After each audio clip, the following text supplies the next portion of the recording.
오늘 함께 나누실 말씀은 구약성경 시편 72편 말씀 함께 보겠습니다.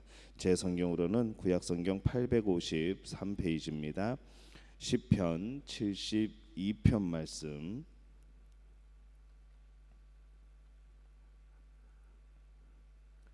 시편 72편 말씀 우리 한 목소리로 함께 봉독하겠습니다. 하나님이여, 주의 판단력을 왕에게 주시고 주의 공의를 왕의 아들에게 주소서. 그가 주의 백성을 공의로 재판하며 주의 가난한 자를 정의로 재판하리니 의로 말미암아 산들이 백성에게 평강을 주며 작은 산들도 그리하리로다. 그가 가난한 백성의 억울함을 풀어주며 궁핍한 자의 자손을 구원하며 압박하는 자를 꺾으리로다. 그들이 해가 있을 동안에도 주를 두려워하며 달이 있을 동안에도 대대로 그리하리로다.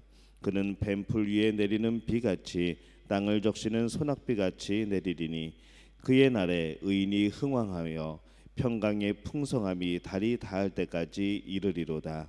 그가 바다에서부터 바다까지와 강에서부터 땅끝까지 다스리니 광야에 사는 자는 그 앞에 굽히며 그의 원수들은 티끌을 핥을 것이며 다시스와 섬의 왕들이 조공을 바치며 스바와 시바 왕들이 예물을 드리리로다. 모든 왕이 그의 앞에 부복하며 모든 민족이 다 그를 섬기리로다. 그는 궁핍한 자가 부르짖을 때에 건지며 도움이 없는 가난한 자도 건지며 그는 가난한 자와 궁핍한 자를 불쌍히 여기며 궁핍한 자의 생명을 구원하며 그들의 생명을 압박과 강포에서 구원하리니 그들의 피가 그의 눈앞에서 존귀히 여김을 받으리로다. 그들이 생존하여 스바의 금을 그에게 드리며 사람들이 그를 위하여 항상 기도하고 종일 찬송하리로다.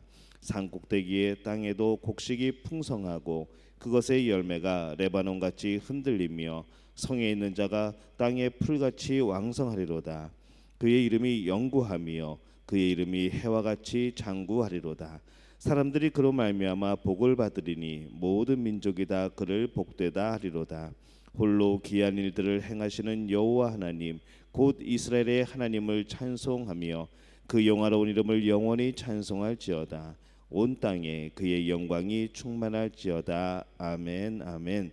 이새의 아들 다윗의 기도가 끝나니라. 아멘. 하나님의 은혜가 오늘 하루의 첫 시간을 주 앞에 드리는 여러분에게 함께 하시기를 예수님의 이름으로 축원합니다. 시편의 이제 제 2권 72편에서 끝나게 됩니다. 이제 73편부터는 이제 3권이 이어지게 되죠. 시편 72편은 아버지 다윗이 아들 솔로몬을 위한 그렇게 솔로몬을 위해서 한 기도의 내용입니다. 이 제목에는 솔로몬의 시 이렇게 되어 있지만은 이 마지막 절에는 이새의 아들 다윗의 기도가 끝나니라 이렇게 기록이 되어 있습니다. 그래서 이 71편 지난번에 나눴던 시편 71편은 다윗이 나이가 많았을 때 자기 자신을 위한 기도, 우리 그 전의 날들을 돌아보면서 하나님의 은혜에 감사하고 그러면서 자신을 위한 기도를 쓴 것이고, 이 시편 72편은 이 왕의 후계자인 아들 솔로몬을 위하여서 기도한 내용이 바로 이 72편의 내용입니다. 좀 더 나아가서 살펴본다고 한다면은 이 다윗의 솔로몬을 위한 기도는 이 아버지가 아들을 위한 기도이기도 하지만은 이 다음 때의 왕을 위한 그런 기도이기도 합니다. 이런 개인의 신앙에 대한 기도이기도 하지만은 또 나라와 백성의 평안을 위한 그런 기도이기도 한 것이죠.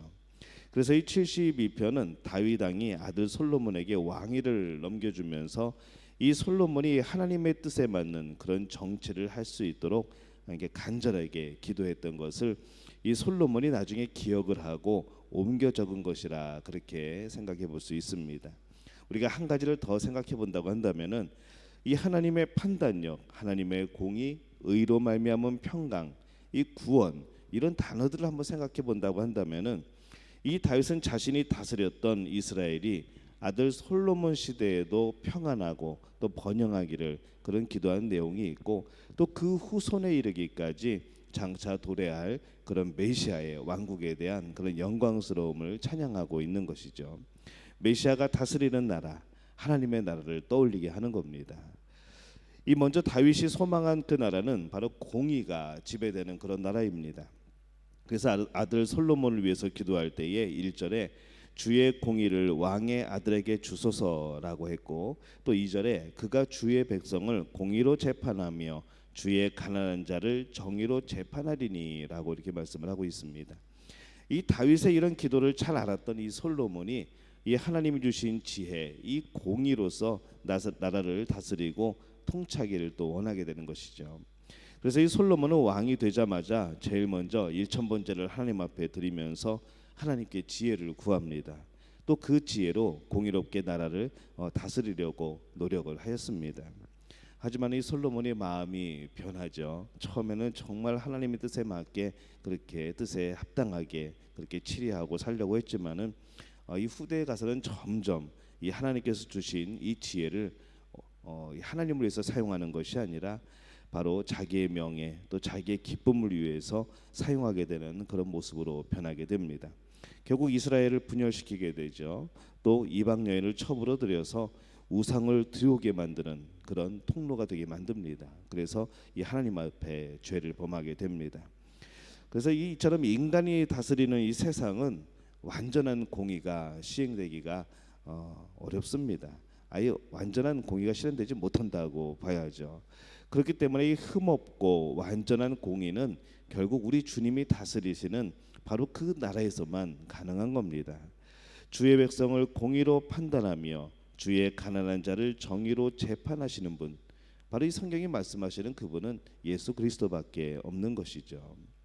이 두 번째로 다윗이 소망한 그 나라는 어떤 나라였는가 하면은 의인과 평안이 넘치는 나라였습니다.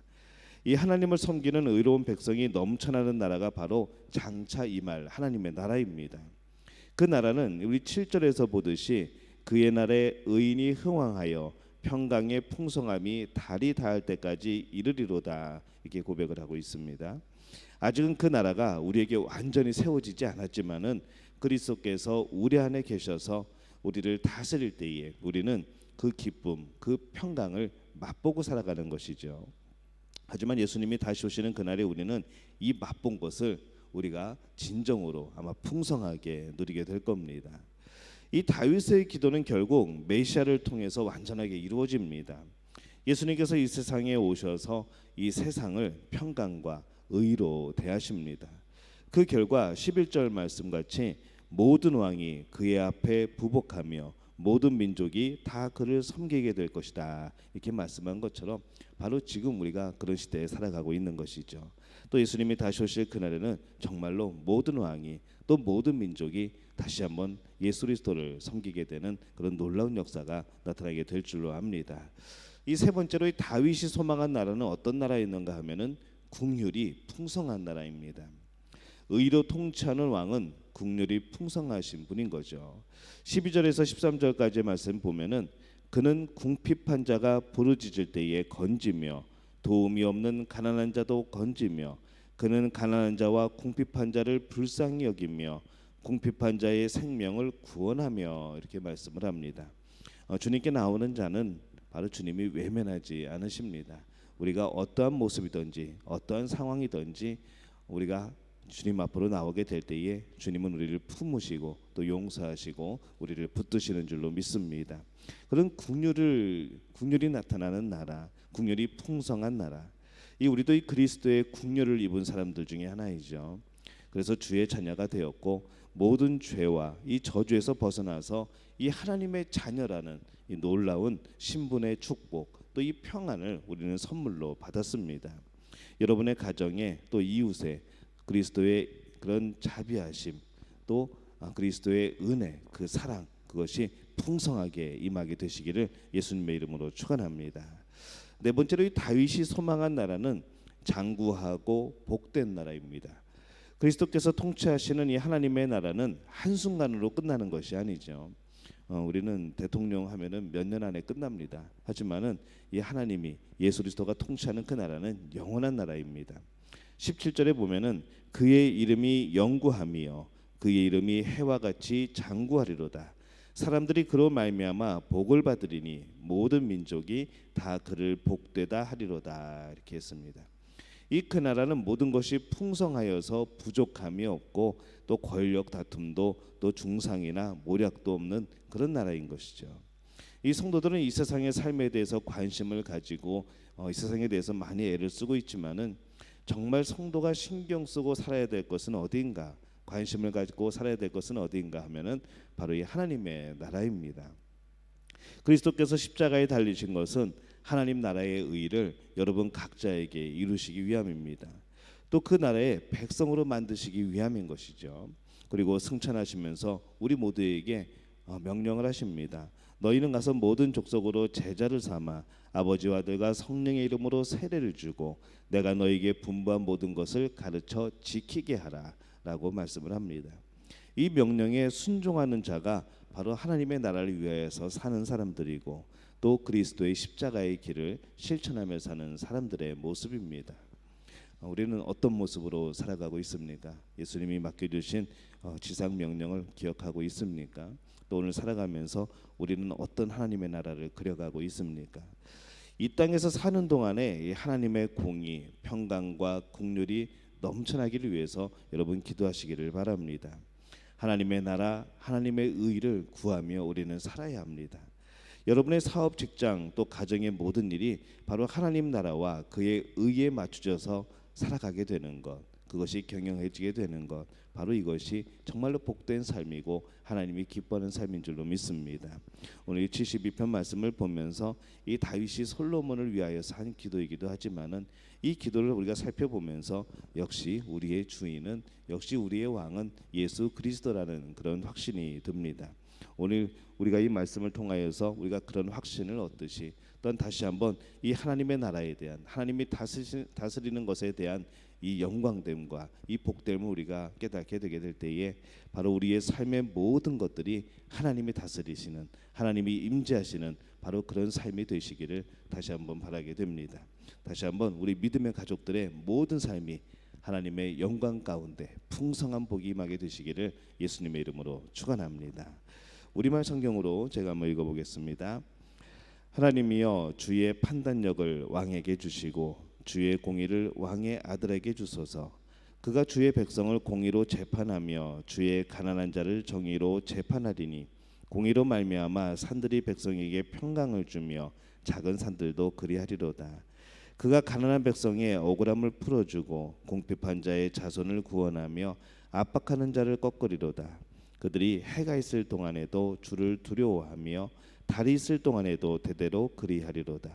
그는 뱀풀 위에 내리는 비같이 땅을 적시는 소낙비같이 내리리니 그의 날에 의인이 흥왕하여 평강의 풍성함이 달이 닿을 때까지 이르리로다.